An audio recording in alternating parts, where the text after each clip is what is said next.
नमस्कार, आप देख रहे हैं वन उत्तर प्रदेश। मैं हूं आपके साथ हर्षदा जोशी। आइए नजर डाल लेते हैं इस वक्त की हेडलाइंस पर। सीएम योगी आदित्यनाथ का पूर्वांचल दौरा, कहा प्रदेश में विकास कार्य हो रहे ईमानदारी से, भ्रष्टाचारियों की संपत्ति होगी कुर्क। स्वतंत्रता संग्राम नामक पुस्तक का किया विमोचन।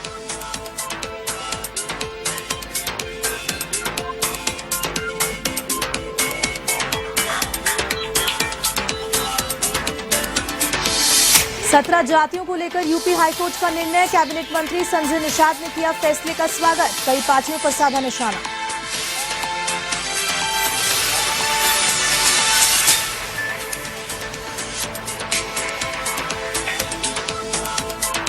महोबा में एसीबी की बड़ी कार्रवाई, रिश्वतखोर लिपिक को 15,000 की रिश्वत लेते किया गिरफ्तार। रुके वेतन को निकलवाने की एवज में मांगी थी घूस।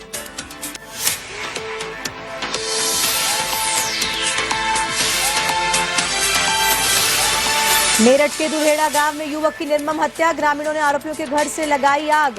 2 आरोपी गिरफ्तार, तो वहीं लखीमपुर खीरी में दबंगों का आतंक। कच्ची शराब की बिक्री से मना करने पर युवक को दी तालिबानी सजा।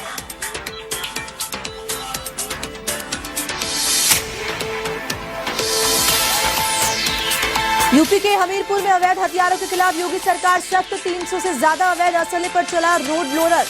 मजिस्ट्रेट और सीओ की मौजूदगी में कार्रवाई को दिया गया अंजाम।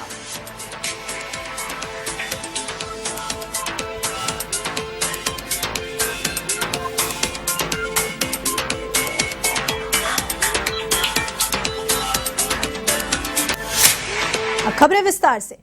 उत्तर प्रदेश सीएम योगी आदित्यनाथ आज पूर्वांचल के दौरे पर हैं, जहां उन्होंने जौनपुर में पूर्वांचल विश्वविद्यालय में सभा को संबोधित करते हुए कहा कि प्रदेश में विकास कार्य ईमानदारी से हो रहा है, जबकि पिछली सरकार खुद के फायदे के लिए गुंडों गुर्गों को बढ़ावा देती थी। हमने तय किया है कि कोई भी भ्रष्टाचार करेगा तो उसकी संपत्ति कुर्क कर गरीबों के विकास में लगाई जाएगी। इस मौके पर सीएम ने विभिन्न योजनाओं के लाभार्थियों को भी प्रमाण पत्र वितरित किए और साथ ही साथ यूपी में स्वतंत्रता संग्राम नामक पुस्तक का विमोचन भी किया। सीएम योगी आदित्यनाथ ने कहा कि जौनपुर नए उत्तर प्रदेश के नए भारत का जनपद है, विकास की सभी सुविधाएं जौनपुर को दी जाएंगी।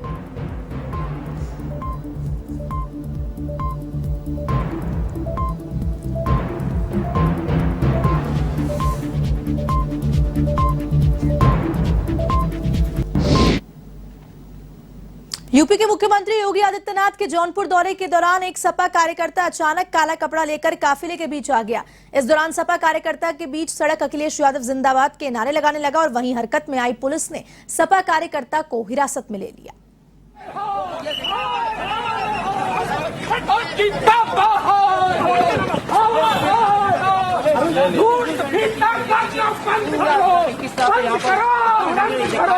झूठ का फीता काटना बंद करो, बंद करो, बंद करो। झूठ का फीता भरे नहीं चलेगी, नहीं चलेगी। अखिलेश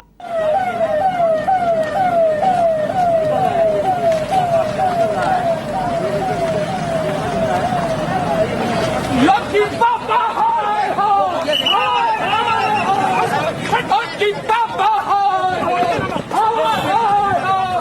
झूठ का फीता काटना बंद करो, बंद करो, बंद करो।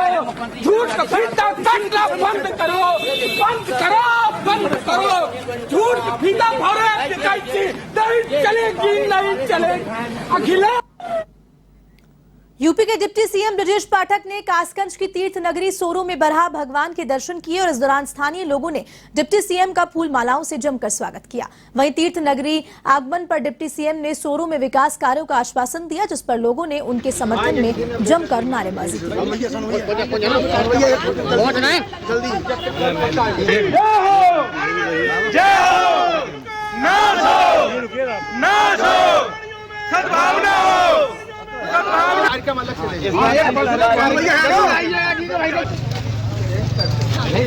ऊपर चले सुन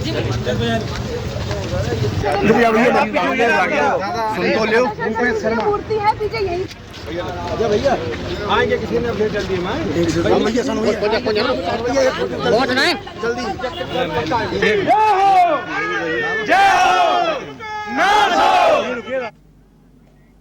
हो। बीजेपी को आईना दिखाते हुए बहुजन समाज पार्टी सुप्रीमो मायावती ने कहा कि भाजपा का तुष्टीकरण के नाम पर संकीर्ण राजनीति पर सत्ता आने के बाद अब इनका दामन और आतंकित करने का खेल अनवरत जारी है। मायावती ने ट्वीट के माध्यम से बीजेपी सरकार पर निशाना साधा और कहा कि मुस्लिम समाज को शोषित, उपेक्षित और दंगा पीड़ित होने की शिकायत कांग्रेस के जमाने में आम रही है। फिर भी भाजपा द्वारा तुष्टीकरण के नाम पर संकीर्ण राजनीति करके सत्ता में आ जाने के बाद अब इनके दमन और आतंकित करने का खेल जारी है, जो अति दुखद और निंदनीय है। मायावती ने यह भी कहा कि इसी क्रम में अब उत्तर प्रदेश में मदरसों पर भाजपा सरकार की टेढ़ी नजर है। मदरसा सर्वे के नाम पर कौम के चंदे पर चलने वाले निजी मदरसों में हस्तक्षेप का प्रयास अनुचित है, जबकि सरकारी अनुदान से चलने वाले मदरसों और सरकारी स्कूल की बदतर हालत को सुधारने पर सरकार को ध्यान केंद्रित करना चाहिए।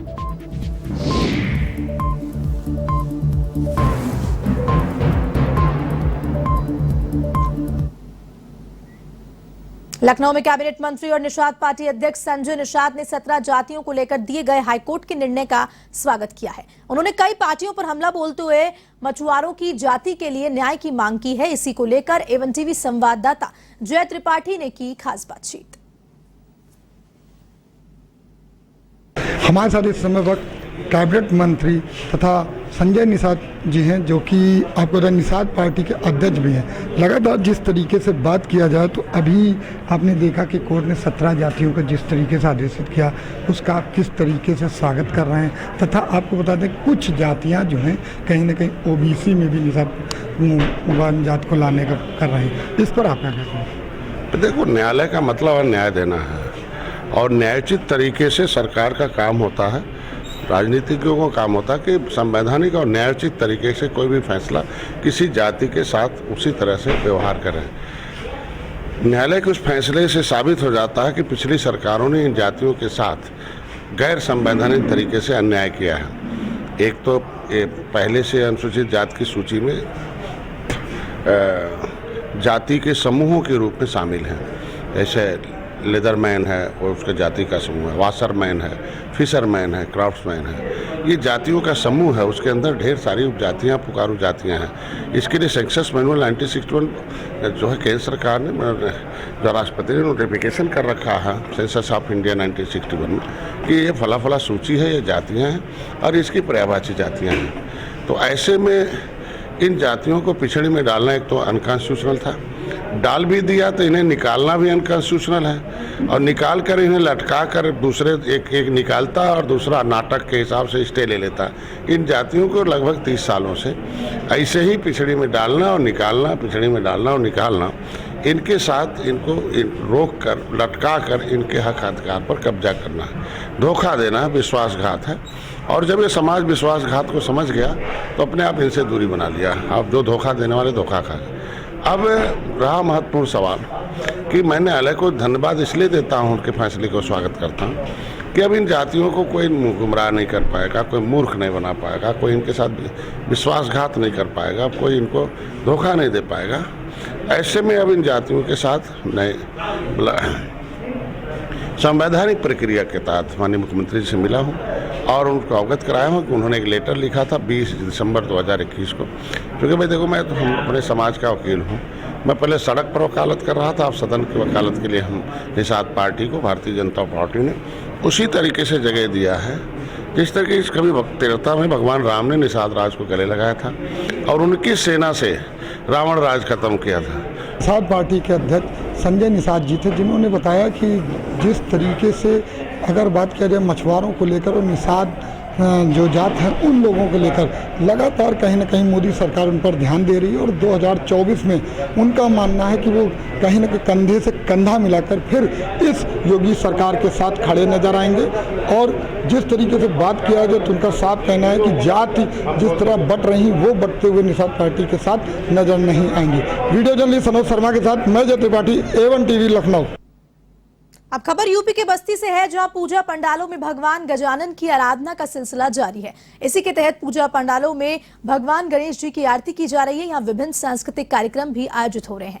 वहीं इस दौरान जिलाधिकारी प्रियंका निरंजन ने भी भगवान गणेश की पूजा अर्चना की। इस अवसर पर भाजपा MLA अजय सिंह सहित कई श्रद्धालु मौजूद रहे। बहुत बहुत धन्यवाद।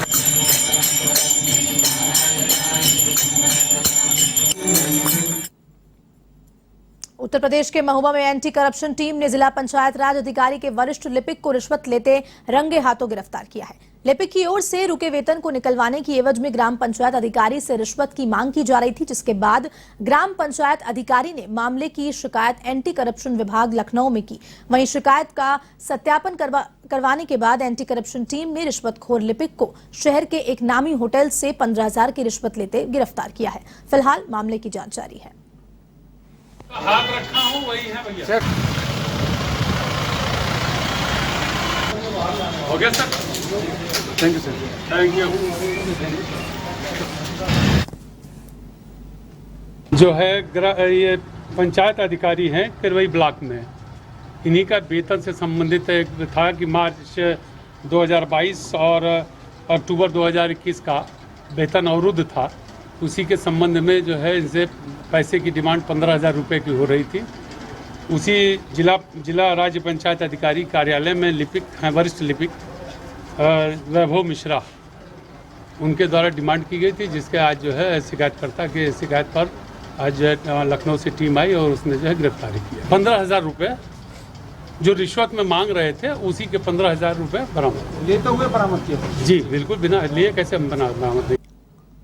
यूपी के हमीरपुर में अवैध असलों पर योगी सरकार का रोड रोलर चलता नजर आया। यहां 300 से ज्यादा अवैध असले नष्ट किए गए। वहीं मजिस्ट्रेट और सीओ की मौजूदगी में यह कार्रवाई हुई। आपको बता दें कि इन असलों से डकैती, लूट और हत्या जैसी वारदातों को भी अंजाम दिया गया था।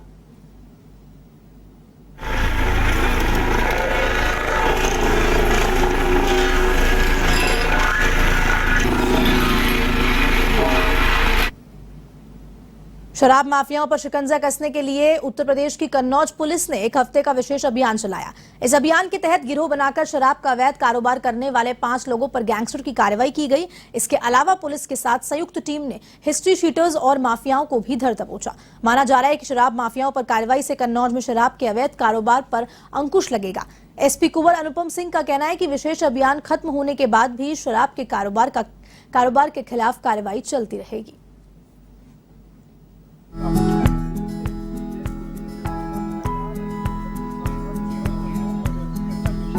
खबर यूपी के मेरठ से है, जहां पल्लवमपुरम क्षेत्र के दुल्हेड़ा गांव में शराब पीने के दौरान हुई कहासुनी को लेकर एक युवक की बेरहमी से हत्या कर दी गई। इस दौरान आरोपियों ने चाकुओं से ताबड़तोड़ वार कर युवक को मौत के घाट उतार दिया। वहीं घटना के बाद गांव में तनाव के हालात बन गए हैं। इस दौरान आक्रोशित ग्रामीणों ने आरोपियों के घर में तोड़फोड़ कर आग लगा दी। इधर पुलिस ने 2 आरोपियों को हिरासत में ले लिया और साथ ही साथ गांव में भारी पुलिस जाब्ता भी तैनात किया।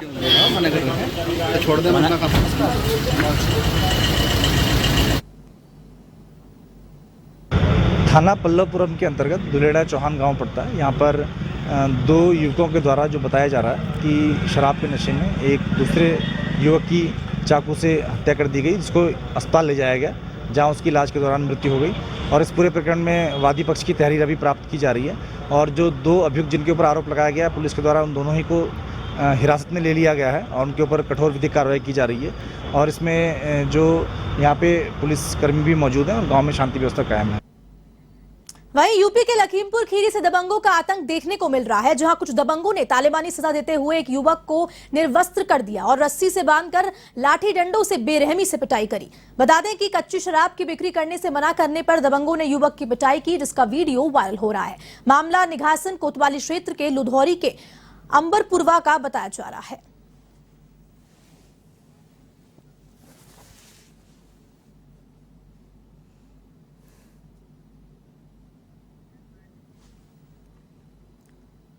अब खबर बस्ती के सोना थाना क्षेत्र से है, जहां एक गांव में युवती के साथ गैंगरेप की घटना सामने आई है। आपको बता दें कि घर पर अकेली लड़की को देख दरवाजा तोड़कर गांव के ही 5 युवक घर में घुसे और दुष्कर्म की घटना को अंजाम दिया। वहीं पुलिस ने मामला दर्ज कर 5 आरोपियों को गिरफ्तार कर जेल भेज दिया है। आपको बता दें कि 5 आरोपियों में 4 नाबालिग हैं। वहीं पीड़िता की मां ने बताया कि उनकी बड़ी लड़की का ऑपरेशन हुआ था, पूरा परिवार घर पर नहीं था और जानवरों की देखभाल के लिए छोटी लड़की घर पर रुकी हुई थी।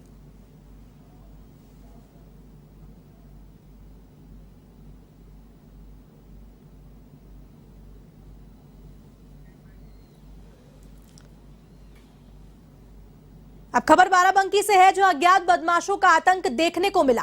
बेखौफ बदमाशों के करीब 5 लाख की चोरी की घटना को अंजाम दिया और ट्रैफिक होमगार्ड राजेश कुमार वर्मा के घर पर धावा बोल दिया। वहीं बच्चा चोर समझकर ग्रामीणों के पीछा करने वाले बदमाशों ने फायरिंग की, जिसके बाद ग्रामीणों में दहशत का माहौल बना हुआ है। सूचना के बाद मौके पर पहुंची पुलिस ने मामले की जांच की। आपको बता दें कि मामला जनपद बाराबंकी के जैतपुर थाना क्षेत्र के इचौलिया गांव का है।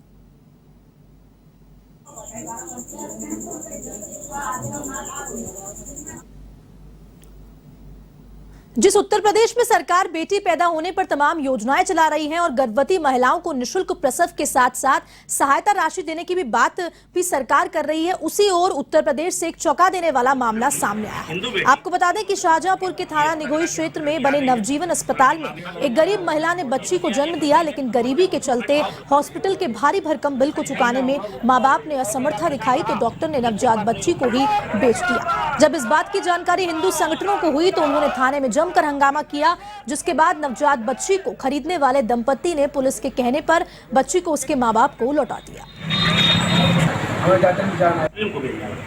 हिंदू लड़की हिंदू आग लगा देगी। मुझे लड़की चाहिए किसी भी हालत में अभी तुरंत।